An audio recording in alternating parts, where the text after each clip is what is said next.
विश्व के प्रमुख स्टेट्स के बारे में स्टडी करेंगे, जिनको हिंदी में बोला जाता है जल डमरू मध्य, जल संधियां। बहुत ज्यादा इंपॉर्टेंट टॉपिक है, इनसे एग्जाम में क्वेश्चंस बनते हैं।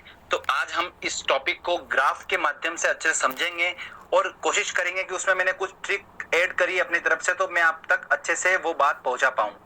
फ्रेंड्स, आप इस वीडियो को पूरा देखिएगा, प्लस साथ में एक क्वेश्चन आंसर सेट भी मैंने इंक्लूड करा है, जो कि प्रीवियसली एग्जाम में जो क्वेश्चन पूछे गए हैं वो अपन क्वेश्चंस लगाएंगे ग्राफ से एक बार समझने के बाद। ठीक है दोस्तों, तो ग्राफ से हम अच्छे से पूरा समझेंगे। जो मैंने ट्रिक बताई आप बस उसको ध्यान रखिएगा, आपका क्वेश्चन आराम से सॉल्व हो जाएगा। तो चलिए फ्रेंड्स, हम स्टार्ट करते हैं वीडियो को। दोस्तों, सबसे पहले मैं आपको बताऊंगा कि जो 5 हम स्टेट जल डमरू मध्य पढ़ने वाले हैं वो कहाँ कहाँ पर आते हैं वर्ल्ड मैप में, और हम उनको कैसे याद रख सकते हैं। हम 5 पढ़ेंगे, BDGMT। ये आपको दिख रहा होगा स्क्रीन पर। B का मतलब है बेरिंग स्ट्रेट, D का मतलब है डोवर स्ट्रेट, G का मतलब है जिब्राल्टर, M का मतलब है मलक्का और T का मतलब है टॉरस। तो ये 5 स्टेट हैं, ये बहुत ज्यादा इंपॉर्टेंट है और आज हम इन्हीं को मैप में अच्छे से समझेंगे। इसके अलावा एक दो और है, वो मैं आपको बताऊंगा लास्ट में। चलिए अब हम देखते हैं कि बेरिंग स्ट्रेट वर्ल्ड मैप में कहाँ पर पड़ता है। तो ये पड़ता है यहाँ पर, रशिया और अलास्का के इधर। आपको मैप दिख रहा होगा यहाँ पर, ये अर्थ गोल है। तो जो अमेरिका का, उत्तर अमेरिका का जो पार्ट है अलास्का वाला, वो रशिया के पास ही आता है, दिख रहा होगा आपको। तो बेरिंग स्ट्रेट कहाँ पड़ती है आपको समझ में आ चुका है। ठीक है, अब ट्रिक बताऊंगा मैं आपको, थोड़ा ध्यान से सुनिए। पहले लोकेशन देख लीजिए।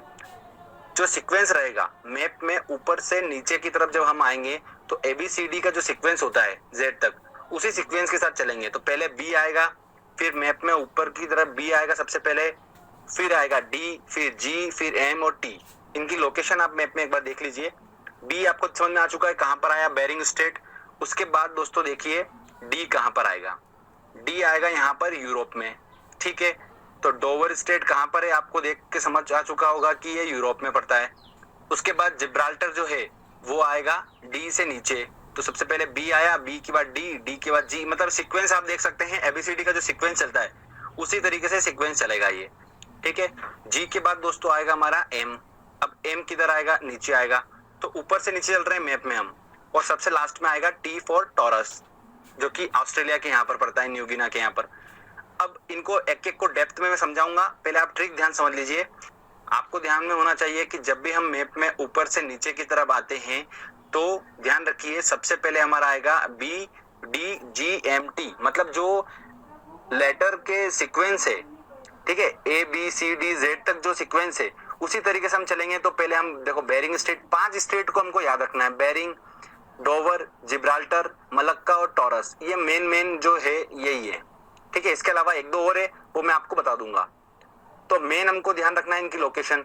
तो ऊपर से नीचे चल रहे हैं तो B पहले आएगा, फिर D आएगा, फिर G आएगा, फिर M आएगा, फिर T आएगा। तो T सबसे लास्ट में आएगा। सबसे ज्यादा कंफ्यूजन होता है डोवर और जिब्राल्टर में। तो आप ध्यान रखिएगा कि यूरोप ऊपर आता है और नीचे आता है अफ्रीका। ठीक है, तो पहले कौन आएगा, D आएगा कि G आएगा। तो ऑब्वियस सी बात है, पहले D आएगा। तो ऊपर यूरोप है तो D कहां पर आएगा, यूरोप में आएगा। तो इस तरीके से हम उसको याद रख सकते हैं। अब एक एक करके हम चलो डेप्थ में पढ़ते हैं और समझते हैं। दोस्तों, हम सबसे पहले बात करते हैं बेरिंग स्ट्रेट की। अब स्ट्रेट जल डमरू मध्य का मतलब क्या होता है कि जहां पर दो सागरों का मिलना और दो भूभाग का अलग होना, यही होता है जल डमरू मध्य और स्ट्रेट। अब देखिए यहाँ पर कौन कौन से दो सागर मिल रहे हैं, एक आर्कटिक सागर मिल रहा है और एक बेरिंग सागर। ये दोनों यहाँ पर मिल रहे हैं और दो भूभाग अलग हो रहे हैं, रूस और अलास्का। इसी को बोला जाता है बेरिंग स्ट्रेट। ठीक है, तो ये आपको ध्यान रखना है। B फॉर बेरिंग स्ट्रेट सबसे पहले। दोस्तों, एक इंपॉर्टेंट पॉइंट बता रहा हूँ बेरिंग स्ट्रेट के बारे में, ध्यान रखिएगा कि बेरिंग स्ट्रेट जो है ये अंतरराष्ट्रीय तिथि रेखा जो है, मतलब 180 डिग्री देशांतर, इस अंतरराष्ट्रीय तिथि रेखा के बिल्कुल समानांतर है और सबसे पास में बेरिंग स्ट्रेट ही पड़ता है। तो ये क्वेश्चन बहुत इंपॉर्टेंट है, पूछा जाता है एग्जाम में, तो ध्यान रखिएगा बेरिंग स्ट्रेट अंतरराष्ट्रीय तिथि रेखा के निकट है। ठीक है, सबसे ज्यादा। चलिए आगे अब हम बात करते हैं डोवर स्ट्रेट की। देखिए ध्यान से देखिए, दो सागर यहाँ पर मिल रहे हैं, एक उत्तरी सागर और एक अटलांटिक सागर। ये दो सागर जब मिल रहे हैं तो दो भूभाग अलग हो रहे हैं, यूरोप के ब्रिटेन और फ्रांस। जब ये दो भूभाग अलग हो रहे हैं वहीं पर ही बनता है हमारा डोवर स्ट्रेट। तो ध्यान रखिएगा दोस्तों, बहुत ज्यादा इंपॉर्टेंट है ये। चलिए जस्ट इसके नीचे आते हैं हम अफ्रीका की तरफ, जो कि मैंने आपको बताया था सीक्वेंस वाइज चल रहे हैं हम। बी हो गया हमारा बेरिंग, उसके बाद डी हो गया हमारा डोवर, अब आता है जी से जिब्राल्टर। चलिए जिब्राल्टर मैप में थोड़ा नीचे पड़ेगा डोवर से, आते हैं हम अफ्रीका की तरफ। देखिए फ्रेंड्स, आपको दिख रहा होगा जस्ट इससे ऊपर अभी हमने देखा डोवर स्टेट को, अब इसके जस्ट नीचे स्पेन के यहाँ पर पड़ता है हमारा जिब्राल्टर स्टेट। तो ध्यान रखिएगा, अटलांटिक सागर और भूमध्य सागर जहां पर मिल रहे हैं, तो स्पेन और मोरक्को मतलब यूरोप और अफ्रीका ये अलग हो रहे हैं। ठीक है, तो ध्यान रखिएगा दोस्तों, इसे को बोलते हैं जिब्राल्टर स्टेट। स्पेन और मोरक्को अलग हो रहे हैं। अब देखिए, जिब्रा मतलब जेब्रा जेब्रा वाला साउंड आ रहा है, और मोरक्को मतलब मोर मोर, तो जानवर वाले अपने को साउंड यहाँ पर आ रहा है, जेब्रा मोर। तो ध्यान रखिएगा, इस तरीके से आप इसको पकड़ सकते हैं। तो स्पेन और मोरक्को अलग हो रहे हैं जिब्राल्टर स्टेट में, तो ये भी आपने समझ लिया अच्छे से। चलिए अब हम बात करते हैं मलक्का स्टेट की। दोस्तों अब जैसे कि आप देख रहे हैं कि अंडमान सागर और जावा सागर जहां पर मिल रहे हैं, वहां पर मलेशिया और इंडोनेशिया अलग हो रहे हैं, इसी को बोलते हैं मलक्का स्टेट। ध्यान रखिएगा दोस्तों, अंडमान सागर और जावा सागर का मिलना, और दो भूभाग अलग हो रहे हैं, कौन कौन से, मलेशिया और इंडोनेशिया, इसी को मलक्का स्टेट बोलते हैं। देखिए, मलेशिया का जो स्टार्टिंग के दो अक्षर हैं और मलक्का का दो अक्षर हैं, ये बिल्कुल सेम मिलते हैं, तो इससे हम क्या कर सकते हैं, ये हमारी ट्रिक बन सकती है कि इससे हम इसको याद रख सकते हैं। ठीक है, बाकी ग्राफिकली अगर हम इस चीज को देख रहे हैं मैप में, तो हमको दिमाग में हमारा इमेजिनेशन सेट हो रहा है कि ये कहां पर पड़ता है। ठीक है फ्रेंड्स, ये जो है जिब्राल्टर से थोड़ा सा नीचे पड़ता है, मैप में हम ऊपर से नीचे चल रहे हैं, पहले हमारा बेरिंग आया, फिर आया हमारा डोवर, फिर जिब्राल्टर और फिर मलक्का, फिर आएगा हमारा टॉरस, है ना, सीक्वेंस वाइज चल रहे हैं हम बिल्कुल। चलिए अब एक बात और इंपॉर्टेंट बता देता हूं कि कभी कभी क्या होता है कि अंडमान सागर की जगह बंगाल की खाड़ी भी दे देते हैं, तो ध्यान रखिएगा ये उसी का पोर्शन है, तो आप ध्यान रखिए, कंफ्यूज मत होइएगा, बंगाल की खाड़ी भी दे देते हैं तो भी वो आंसर लगाइएगा। बंगाल की खाड़ी और जावा सागर जहां पर मिल रहे हैं उसी को हम मलक्का स्टेट बोलते हैं। आगे अब हम बात करते हैं टॉरस स्टेट की। दोस्तों देखिए कि आप जैसा कि मैप में देख पा रहे होंगे कि ऑस्ट्रेलिया और जस्ट ऑस्ट्रेलिया से ऊपर पड़ता है न्यूगिना। इन दोनों भूभाग का अलग हो रहा है। कैसे अलग हो रहे हैं, जब आराफुरा की खाड़ी और पापू की खाड़ी मिल रही है, ठीक है, तो वहां पर टॉरस स्टेट बन रहा है। तो ये बहुत ज्यादा इंपॉर्टेंट है, काफी बार एग्जाम में पूछा गया है, तो ध्यान रखिए, आराफुरा की खाड़ी और पापू की खाड़ी जहां पर मिल रही है, उससे न्यूगिना और ऑस्ट्रेलिया अलग हो रहे हैं, दो भूभाग, उसी को हम बोलते हैं टॉरस स्टेट। अब एक इंपॉर्टेंट बात और बताता हूं ऑस्ट्रेलिया से रिलेटेड ही आपको मैं।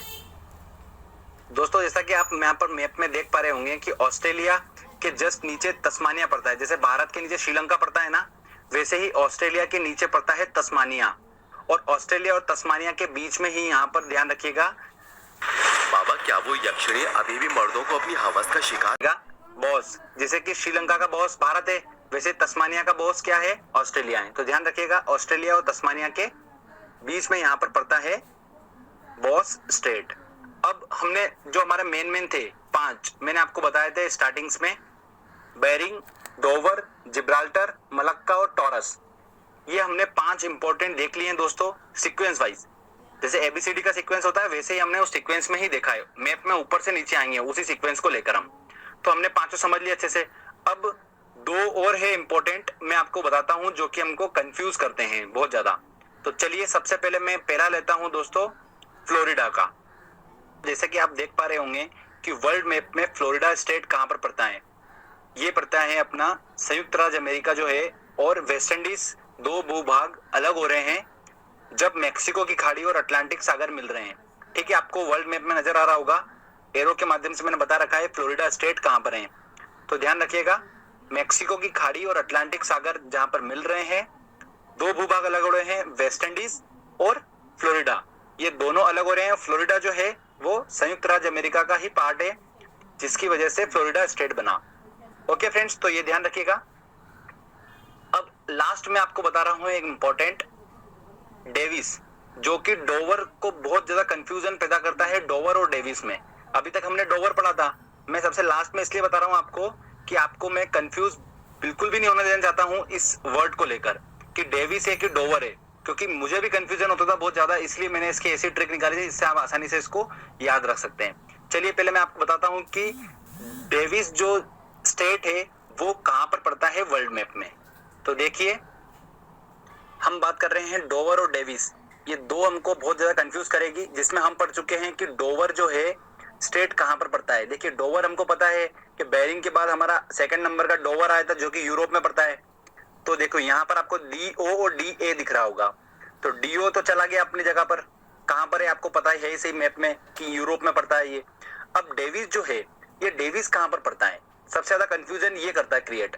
तो ध्यान से देखिए, दोनों का DD सेम है बिल्कुल, और O और A में पहले बड़ा कौन है? ऑब्वियस सी बात है A पहले आता है, मतलब DA मतलब डेविस जो है वो डोवर के ऊपर होगा। तो ऊपर कहां पर होगा? इसके ऊपर तो ग्रीनलैंड दिख रहा हमको, तो बिल्कुल दोस्तों ग्रीनलैंड के वहीं पर ही होगा। चलिए मैं इसको बताता हूं कहां पर होगा डेविस, यहां पर होगा। तो डेविस स्टेट कहां पर होगा? डोवर से ऊपर होगा। ये इन दोनों का केस बता रहा हूं सिर्फ, ठीक है, ध्यान रखिएगा। डोवर हम पढ़ चुके हैं, DD दोनों का सेम है। A और O में हमको देखना है, तो A पहले आता है, मतलब डोवर से ऊपर रहेगा डेविस। तो अब मैं आपको डेविस के बारे में थोड़ा डेप्थ में बताता हूं। चलिए दोस्तों, जैसा कि आप यहाँ पर देख पा रहे हैं कि बेफिन की खाड़ी और अटलांटिक सागर जहां पर मिलते हैं, वहां पर ग्रीनलैंड और कनाडा दो भूभाग अलग हो रहे हैं। इसी को हम बोलेंगे डेविस स्टेट। डेविस जल डमरू मध्य किसे बोलेंगे हम? जब बेफिन की खाड़ी और अटलांटिक सागर मिल रहे हो, ग्रीनलैंड और कनाडा अलग हो रहे हैं। ध्यान रखिएगा, मैंने आपको कंफ्यूजन जहां पर होता है मैंने आपको वो क्लियर कर दिया है। डेविस और डोवर में तो पहले ऊपर कौन आएगा? ऑब्वियस सी बात है डेविस आएगा, उसके बाद डोवर आएगा। इस तरीके से दोस्तों हमने जितने भी इंपॉर्टेंट स्टेट थे, जल डमरू मध्य थे, वो हमने अच्छे से समझ लिए हैं। अब चलिए हम इनके क्वेश्चंस लगाते हैं और देखते हैं कि हम कितना सॉल्व कर पा रहे हैं। आप इसकी मैप में एक दो बार अच्छे से प्रैक्टिस कर लीजिएगा दोस्तों, इस वीडियो को अच्छे से देखिएगा, समझिएगा और फिर क्वेश्चन लगाइएगा, आपसे आसानी से क्वेश्चन बनेंगे। तो चलिए हम टेस्ट की तरफ चलते हैं और टेस्ट लगाते हैं। तो हमारा पहला क्वेश्चन है, निम्नलिखित में से कौन सी जल संधि अंतरराष्ट्रीय तिथि रेखा के समानांतर? देखिए अंतरराष्ट्रीय तिथि रेखा को मैंने आपको बताया था कि अंतरराष्ट्रीय तिथि रेखा के समानांतर जो है वो बेरिंग है, बेरिंग स्टेट पड़ता है और सबसे पास भी उसके बेरिंग स्टेट ही है। तो इसका आंसर लगेगा सी। एशिया और उत्तर अमेरिका किसके द्वारा अलग होते हैं? देखिए एशिया और उत्तर अमेरिका, तो हमने जब बेरिंग स्टेट पढ़ा था तो रूस और अलास्का, ये दो भूभाग अलग हो रहे थे। अलास्का पड़ता है उत्तर अमेरिका का और एशिया में पड़ता है अपना रूस। तो इसका आंसर होगा बेरिंग स्टेट, तो आंसर लगेगा इसका डी। कौन सा स्टेट ऑस्ट्रेलिया और तस्मानिया को अलग करता है? देखिए ऑस्ट्रेलिया के साथ जुड़े हुए मैंने आपको दो स्टेट बताए थे। एक बताया था मैंने आपको ऑस्ट्रेलिया और न्यूगिना, ये दोनों अलग हो रहे थे टॉरस जल संधि के थ्रू। और एक और बताया था मैंने बॉस स्टेट आपको, जो कि जैसे कि भारत के नीचे श्रीलंका पड़ता है वैसे ऑस्ट्रेलिया के नीचे पड़ता है तस्मानिया, तो वहां पर पड़ता है हमारा बॉस स्टेट। तो इसका आंसर लगेगा ए। चलिए आगे और इंपॉर्टेंट क्वेश्चन लेते हैं। अगला क्वेश्चन है हमारा, भूमध्य सागर और अटलांटिक सागर को जोड़ने वाली जल संधि है। देखिए मेडिटेरियन सी और अटलांटिक सागर को जोड़ने वाली संधि कौन सी होगी? दोस्तों ये जो संधि पूछी गई है ये अपने यूरोप और अफ्रीका को अलग कर रही है, भूमध्य सागर और अटलांटिक। देखिए तो कौन सी थी वो? जिब्राल्टर थी।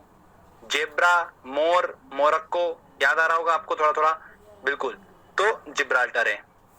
ध्यान रखिएगा दोस्तों, डेविस जो है वो बिल्कुल अलग किस्सा मैंने आपको बताया था डेविस का। डोवर जो आती है ये यूरोप की है, तो ये तो हो ही नहीं सकती है। अटलांटिक सागर और भूमध्य सागर जो पड़ता है अपने अफ्रीका की तरफ भी पड़ता है और यूरोप की तरफ भी पड़ता है, तो भूमध्य सागर और अटलांटिक सागर दोनों को ये मिलाती है कौन? जिब्राल्टर जल संधि। चलिए आगे और देखते हैं क्वेश्चन, कौन सी जल संधि यूरोप को अफ्रीका से अलग करती है? देखिए अभी मैंने बात करी तो इसका आंसर होगा बी, जिब्राल्टर ही यूरोप को अफ्रीका से अलग करती हैं। अगला क्वेश्चन है, डोवर जल संधि जोड़ती हैं। देखिए डोवर की बात हुई है, डेविस नहीं है। डेविस होता तो सबसे ऊपर वाली, मतलब ग्रीनलैंड वाली, कनाडा ग्रीनलैंड वो बिल्कुल अलग ही किस्सा है बिल्कुल। ये डोवर पूछा है, मतलब सेकंड नंबर का, पहला हमारा बेरिंग था, उसके बाद सेकंड नंबर का हमारा आता था डोवर जो कि यूरोप में पड़ता है। तो यूरोप में दोस्तों याद रखिएगा उत्तरी सागर और अटलांटिक सागर को अलग करा था इसने, तो आंसर रहेगा इसका ए। चलिए आगे और इंपॉर्टेंट क्वेश्चन देखिए, पूछा है निम्न स्टेट में से निकली सुरंग यूके को फ्रांस से जोड़ती हैं।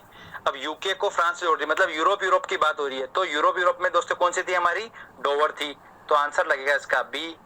अगला क्वेश्चन है हमारा, कौन सा स्टेट अंतरराष्ट्रीय तिथि रेखा के सबसे निकट है? कौन सा जल डमरू मध्य अंतरराष्ट्रीय तिथि रेखा के सबसे निकट है? कौन सा है? मैंने आपको बताया बेरिंग स्टेट है वो, तो इसका आंसर लगेगा सी। देखिए फ्रेंड्स, इस तरीके से ग्राफिकली थोड़ा हम समझ के आसानी से इसको सॉल्व कर पा रहे हैं। बाकी यूं उसको याद रखना काफी डिफिकल्ट है, बार बार आप इसको याद करोगे, बार बार भूल जाओगे। जब तक आप ग्राफ से नहीं समझोगे इस चीज को, तब तक आप